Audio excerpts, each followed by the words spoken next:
সদ্য প্রকাশিত চূড়ান্ত ভোটার তালিকায় ভোটারদের রঙিন ছবি নিয়ে বিতর্ক উঠেছে মালদহের গাজলে। এক দুজনের নয়, এসআইআর শেষে অনলাইনে আপলোড করা চূড়ান্ত তালিকায় অন্তত 2 লক্ষ ভোটারের রঙিন ছবি।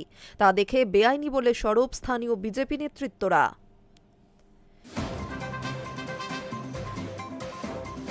সদ্য প্রকাশিত চূড়ান্ত ভোটার তালিকায় ভোটারদের রঙিন ছবি নিয়ে বিতর্ক উস্কে উঠল মালদায়ের গাজলে। এক দুজন নয়, এসআইআর শেষে অনলাইনে আপলোড করা চূড়ান্ত তালিকায় অন্তত 2 লক্ষ ভোটারের রঙিন ছবি। তা দেখে বেআইনি বলে সবর স্থানীয় বিজেপি নেতৃত্বরা। অনলাইনে আপলোড করা চূড়ান্ত ভোটার তালিকায় কেন ঢালাও রঙিন ছবি? রহস্যই বাকি। এই প্রশ্ন তুলে দিল্লিতে জাতীয় নির্বাচন কমিশন এবং কলকাতা সিইওর দপ্তরে চিঠি লিখেছেন স্থানীয় বিজেপি নেতা মধুসূদন কুণ্ডু। পাল্টা তৃণমূলের অভিযোগ, নির্বাচন কমিশন তো বিজেপির কথাতেই কাজ করছে, এইআরওদের চালনা করছে নির্বাচন কমিশন। কোথা থেকে এত রঙিন ছবি এলো সেটা বিজেপি জানাবে। মালদার গাজল বিধানসভা এলাকায় ভোটার তালিকায় রঙিন ছবির ঘটনাটি ঘটেছে। সেখানে 206টি বুথেই সমস্ত ভোটারের রঙিন ছবি আপলোড করা হয়েছে বলে অভিযোগ। গাজলের বিজেপি বিধায়ক চিন্ময় দেব বর্মনের দাবি, ভোটার তালিকায় ভোটারদের রঙিন ছবি থাকা বেআইনি।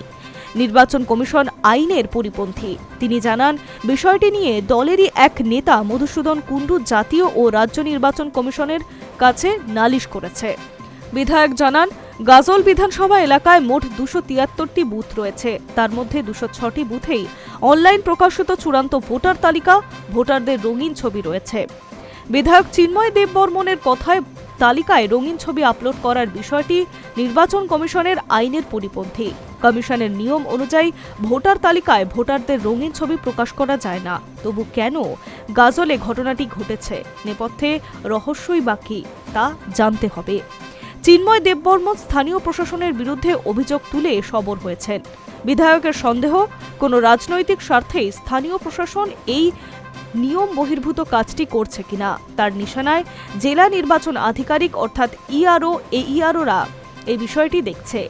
বিষয়টি গোচরে আসতেই সরব হয়েছে বিজেপি নেতারা। রঙিন ছবির রহস্য জানতে চেয়ে জাতীয় নির্বাচন কমিশনের দপ্তরে চিঠিও পাঠিয়েছে বিধায়ক। জেলার আরেক বিজেপি নেতা মধুসূদন কুণ্ডু এই নিয়ে সরব হয়েছেন।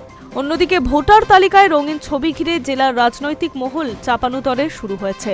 তৃণমূল পরিচালিত গাজল পঞ্চায়েত সমিতির সভাপতি জানিয়েছেন, নির্বাচন কমিশন তো বিজেপির সদর কার্যালয়ের পরিণত হয়েছে, তবুও কেন ওই দলের বিধায়ক নির্বাচন কমিশনের বিরুদ্ধে অভিযোগ তুলছে? বিহারে যেভাবে কারসাজি করে ভোটে জিতেছে বিজেপি, পশ্চিমবঙ্গে তারা সেটা করারই চেষ্টা করছে। এইআরওদের চালনা করছে নির্বাচন কমিশন। এই নির্বাচন কমিশন বিজেপির সঙ্গে পুরোপুরি যুক্ত।